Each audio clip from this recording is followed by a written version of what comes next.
Los casos sin rostro es uno de los temas más fascinantes que podemos encontrar dentro del mundo del misterio. Siempre hemos encontrado numerosos testimonios que han visto extrañas siluetas que han influido también incluso en su vida. Pero ¿qué hay de cierto? ¿Qué hay de mito y leyenda de esas supuestas apariciones que a veces surgen en nuestras vidas? No solo son apariciones, sino otro tipo de fenómenos que también han influido dentro del mundo del misterio y ha sido siempre un centro de debate, de controversia, incluso también de muchísimas dudas. Pero para eso hemos tenido aquí un privilegio, tener un invitado muy especial que ha publicado un libro que se llama Los sin rostro, como podemos ver en este estudio, y es David Cuevas. Bienvenido a nuestro programa.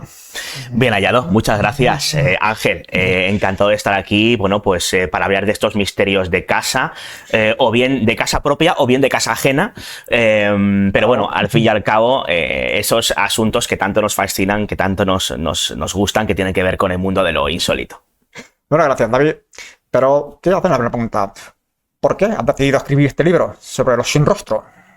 Bueno, pues porque hace muchos años vengo recopilando historias de encuentros más o menos cercanos con entidades.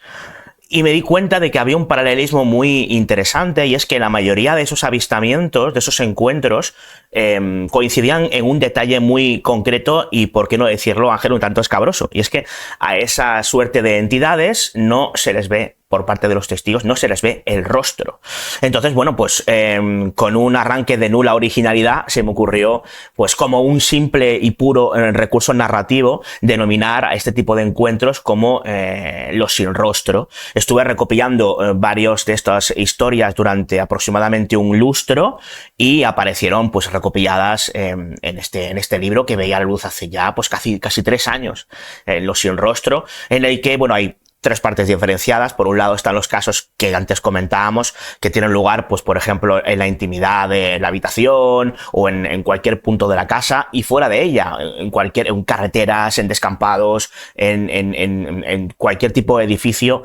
Tienen lugar ese tipo de encuentros cercanos con entidades a las cuales, como decíamos, no se les ve el rostro. Pero también había otras historias muy interesantes de encuentros, pero a los que sí se les veía el rostro. A esto los denominé, en otro nulo arranque de originalidad, los con rostro. Y luego hay una tercera parte del libro que es, digamos, que son los con mucho rostro, que son los fraudes directamente. Cuando vamos buscando este tipo de historias, cuando pues viajamos para intentar averiguar qué hay de misterioso o no en ciertas historias, muchas veces nos encontramos con cuestiones que a día de hoy son inexplicadas, puesto que no sabemos explicarlas en este momento.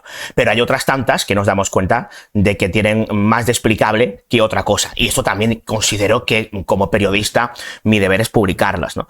Y bueno, en muchas de estas circunstancias, pues más que con cuestiones de tipo puramente sugestivas, en ocasiones tienen que ver con otro tipo de intencionalidades o de móviles, o bien fraudulentos, económicos e incluso sexuales, ¿no?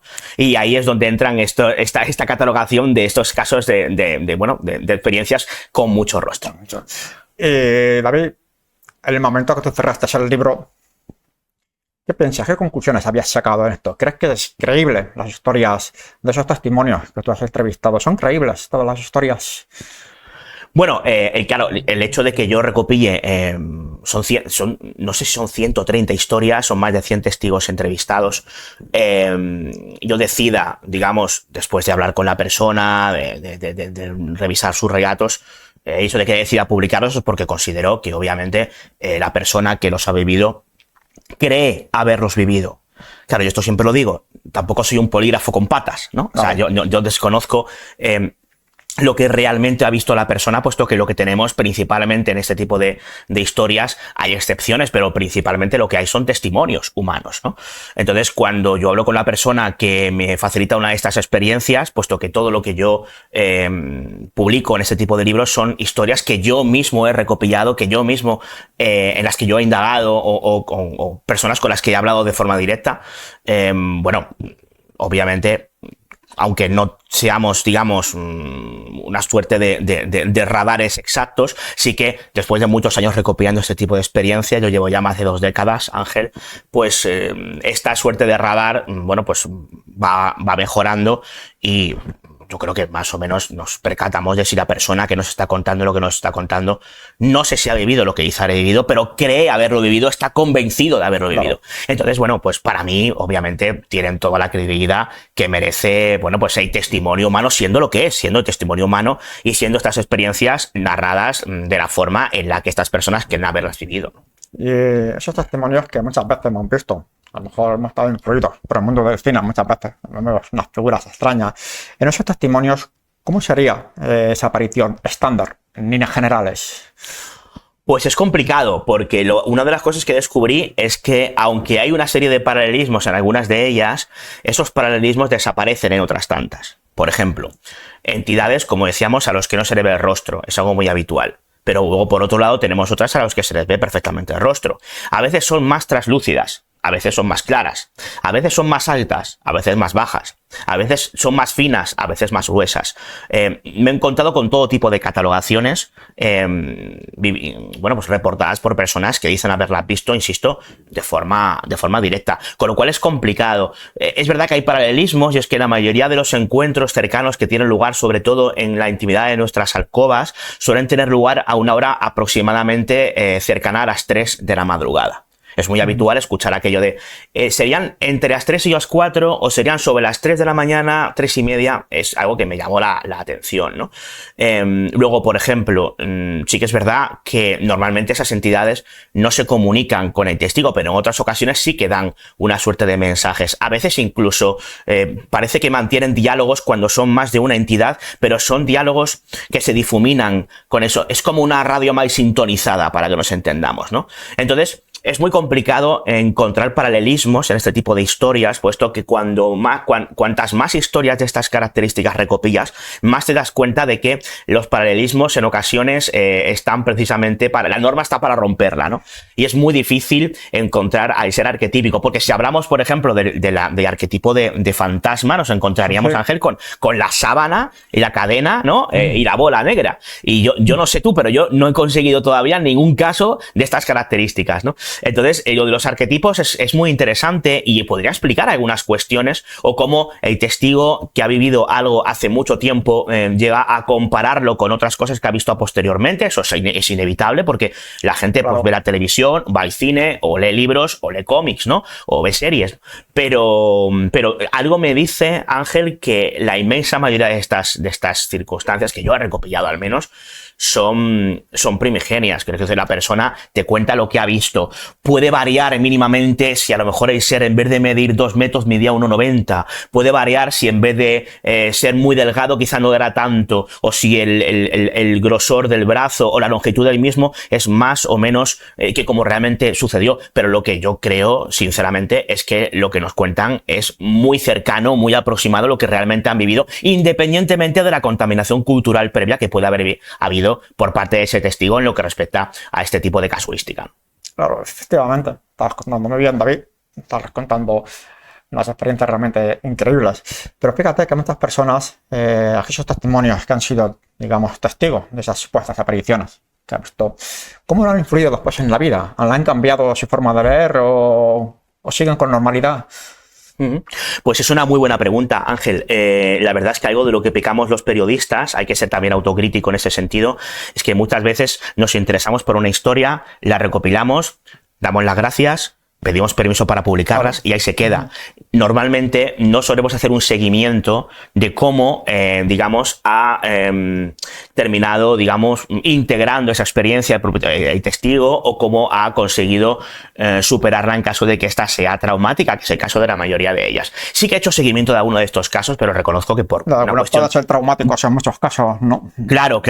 Yo reconozco que por un tema de tiempo no he hecho el seguimiento que me hubiera gustado tras haber recopilado las experiencias. Pero sí que es verdad que cuando mantienes esas conversaciones con ellos, o bien en el momento en que te cuentan la historia, o bien posteriormente en algunos casos puntuales, sí que te dicen cosas que, como por ejemplo, cuando han tenido experiencias de estas características en habitaciones, en la noche, te dicen que no han vuelto a dormir con la luz apagada, por ejemplo.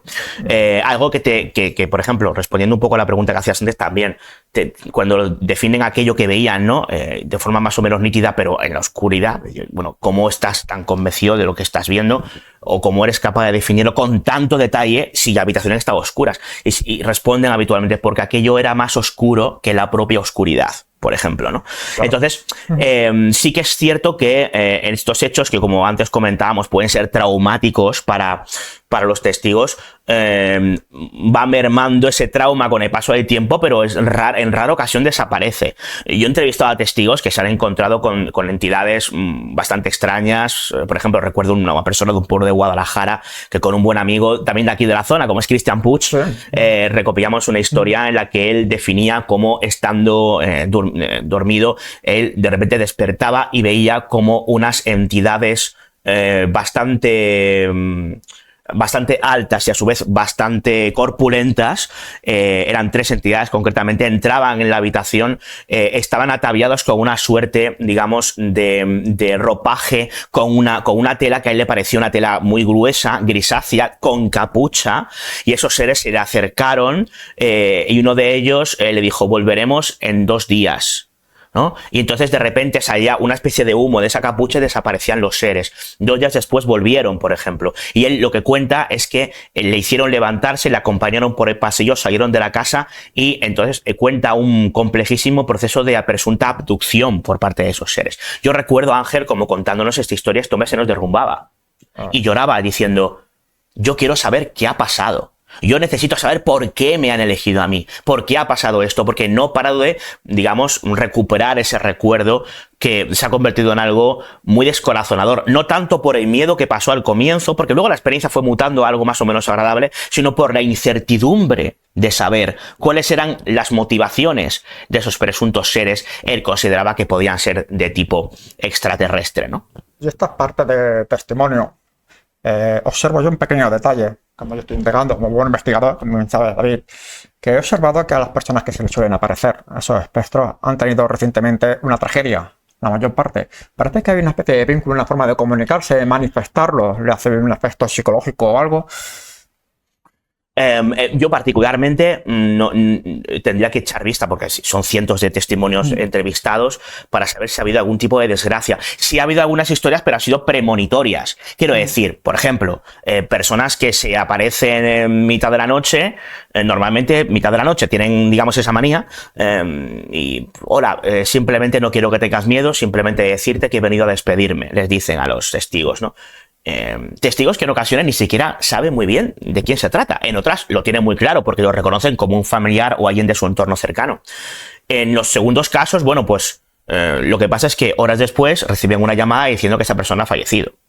O en otros tantos en los que no se reconoce, reciben una llamada los padres o a lo mejor o algún familiar diciendo que ha fallecido alguien, y cuando le reportan quién ha fallecido, a lo mejor un tío lejano o alguien con quien no ha tenido relación, ven la foto y dicen: ostras, si este sé que se me apareció a mí hace unas horas, ¿no?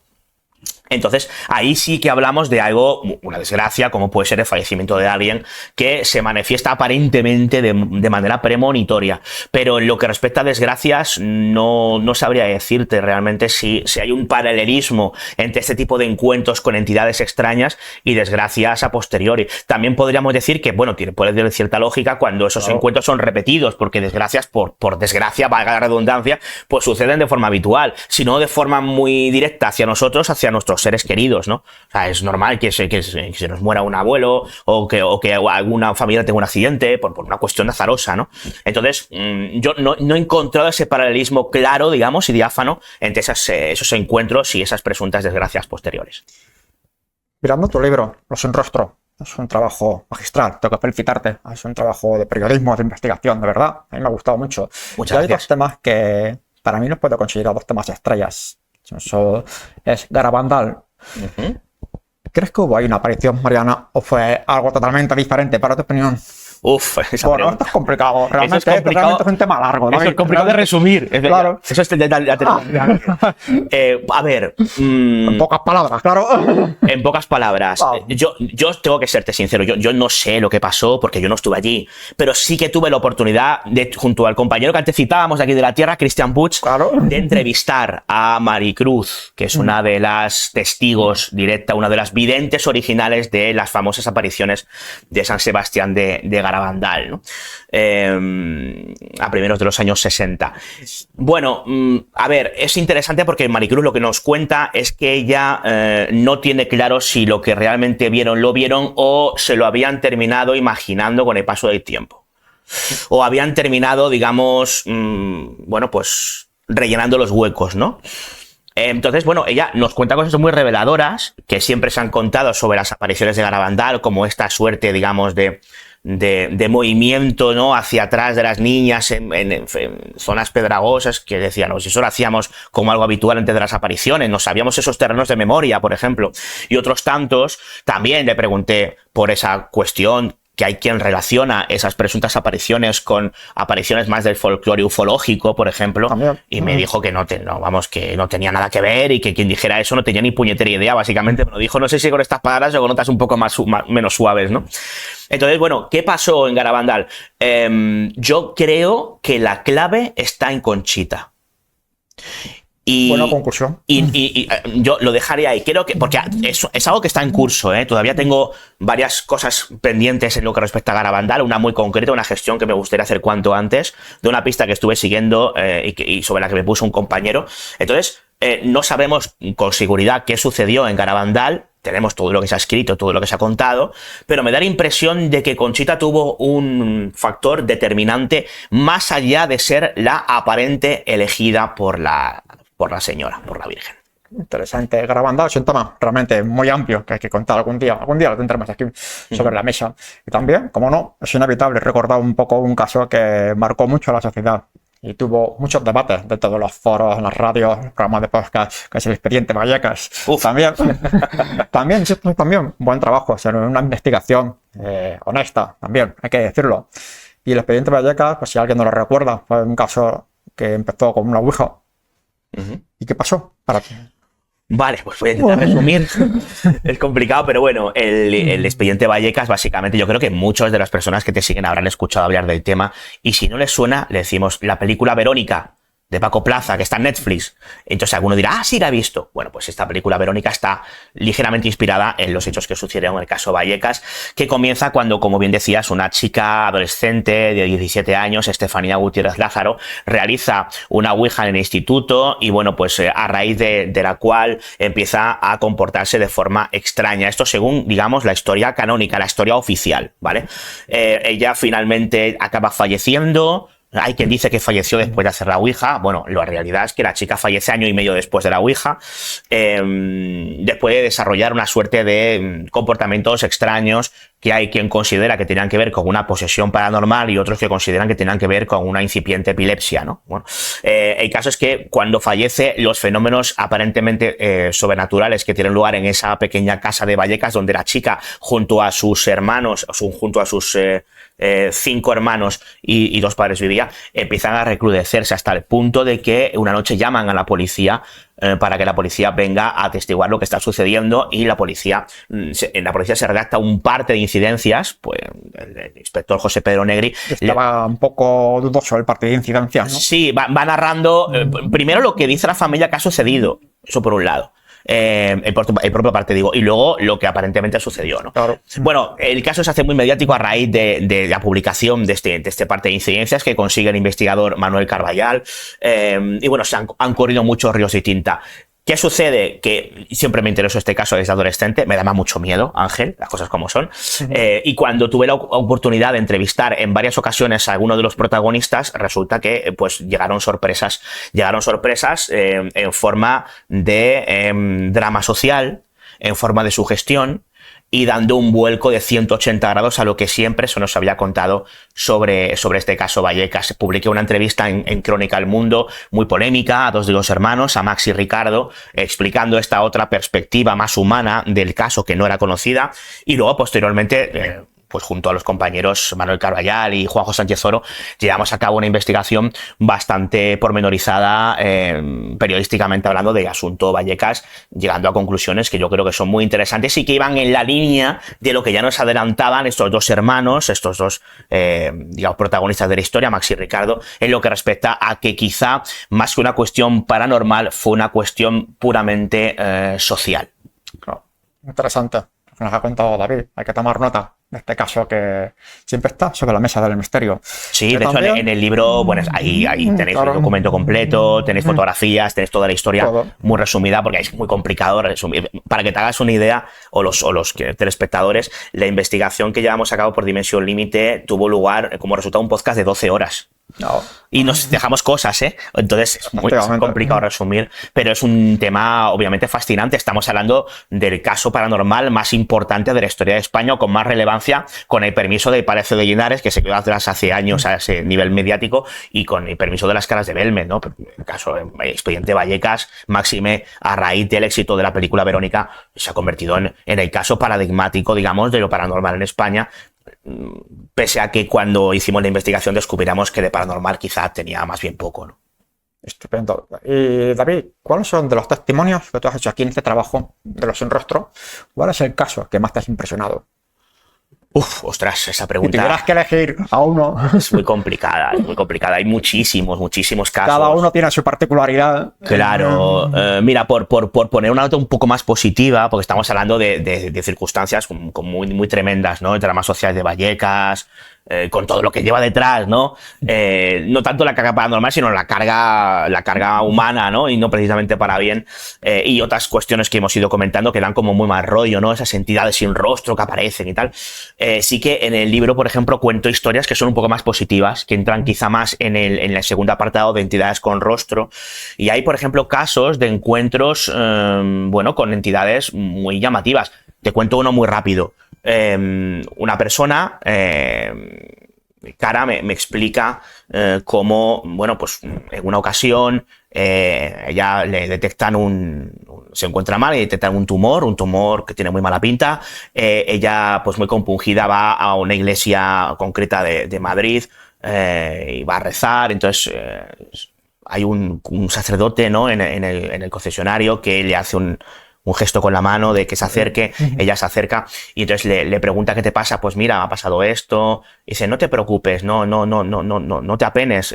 O sea, tú tranquila, tú ve a casa y no te preocupes, porque la cosa no va a ser tan grave. Ella va a casa, nota una sensación extraña en la cabeza durante esa noche, y al siguiente se siente muy bien y va a agradecer al sacerdote que ya sus palabras te hubieran aliviado, tanto espiritual como incluso físicamente, ¿no? Y cuál es su sorpresa cuando llega a la iglesia y se encuentra con un sacerdote mayor, que no era con el que había hablado. Le pregunta por este sacerdote, que era un sacerdote con una barbita blanca, joven, y le dice que no sabe de quién habla. Dice, sí, hombre, sí, que lleva un hábito blanco. Y dice, no, usted se está equivocando de iglesia, porque aquí directamente no tenemos hábitos blancos. Oiga, que yo estuve aquí ayer hablando con este señor. Claro, el sacerdote la vio tan convencida que le dijo, mira, hija mía, lo único que te puedo decir es que los caminos de Dios son inescrutables. Bueno, pues el resultado fue que a nivel médico ese mioma bastante importante se redujo, o sea, era bastante grande, era como un saco de patatas, según le dijeron, se redujo a 3 centímetros y acabó desapareciendo.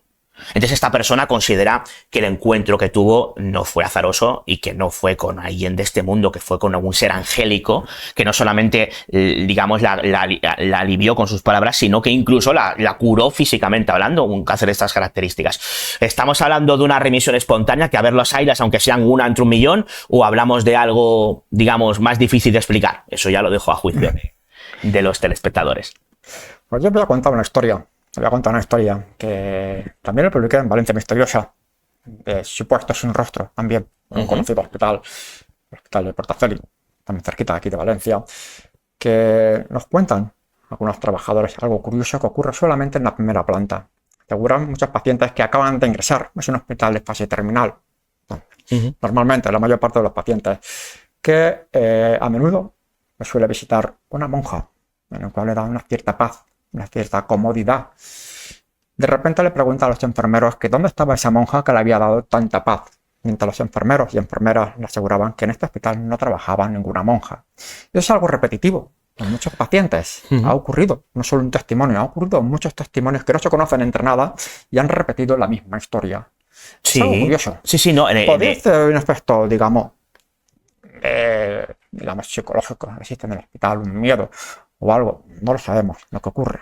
Sí, yo en Los Sin Rostros recopiló también historias parecidas, ¿no? Hay una historia, bueno, hay un capítulo que dedica a los vigilantes de seguridad y uno de ellos dice que se topó con Sor Candela en un edificio de Sevilla. Sor Candela, que era una monja que no existía, pero que a algunos compañeros le reportaron que estaba y un día se la encontró frente a frente, además, a una monja fantasma. Y bueno, y casos de enfermeros, y que yo digo los enfermeros del cielo, nada que ver con los médicos del cielo, que es una cosa completamente distinta, de enfermeros que, digamos, da un diagnóstico a un paciente, el paciente se cura y el enfermero no existía. De estos tengo también algunos recogidos, ¿no? Los hospitales son lugares muy interesantes. Sí, no, de verdad. Si tenemos ocasión... Muchos pacientes que están ingresados siempre han tenido unas extrañas visiones, han tenido, no sé si será por el miedo que están ahí en el hospital, por el miedo de estar en la recta final, esas personas, o quizá puede ser por los tratamientos que también pueden afectar en forma de efectos secundarios de alucinaciones, podrían ser. Es una hipótesis, pero bueno. Sí, lo interesante es que en ocasiones dicen, oye, que hay, digamos, enfermos que dicen a los médicos, oye, no os preocupéis, que yo me voy mañana, que ya he hablado con una entidad que se ha acercado y me ha dicho, y era una persona que estaba mal, pero no estaba para morirse de un día para otro, y fallecer al día siguiente. Quiero decir, a ver, es llamativo. Luego están, digamos, los casos de lo que se conoce como el efecto lecho de muerte, que son personas que cuando ya están, digamos, terminales, a punto de fallecer, empiezan a ver sombras o a ver incluso familiares y demás. Claro, si es simplemente la visión de los mismos, si no hay nada más, obviamente, pues lo más probable es que se trate de un efecto de la propia medicación o de la sedación al que el paciente pues está sometido. Pero claro, cuando esa entidad da un mensaje claro de algo que se cumple y se cumple, no se cumple años después, ni meses después, ni semanas después, sino que se cumple horas después, pues hombre, ahí yo creo que tenemos algo cuando menos curioso, que puede ser casualidad, pero claro. ¿Y si no lo es? Bien, pues los que estén interesados en los trabajos de nuestros compañeros y amigos David Cuevas, y tenemos Los Sin Rostro, también tenemos Otros Mundos, un magnífico trabajo coordinado por David Cuevas, y también un maravilloso libro, Ella sonrió para que tú no llores, va por la 4ª edición, como podemos ver. Sí. Es un libro casi escrito del corazón. Sí, una historia muy, muy potente de una persona real y anónima, o sea, no conocida. Es una historia de superación bastante potente de alguien que yo conocí muy bien. Fue mi pareja durante más de 5 años, se llama Bolivia. Y bueno, me parecía fascinante no solamente la historia, sino el cómo había conseguido afrontar ciertas cuestiones tremendamente dramáticas que si me sucedieran a mí, desde luego yo no tendría el valor ni el arrojo ni una 10ª parte del mismo que tuvo esta persona, y me parecía muy interesante con vistas a otras personas que estuvieran pasando por un momento, digamos, complicado, ¿no?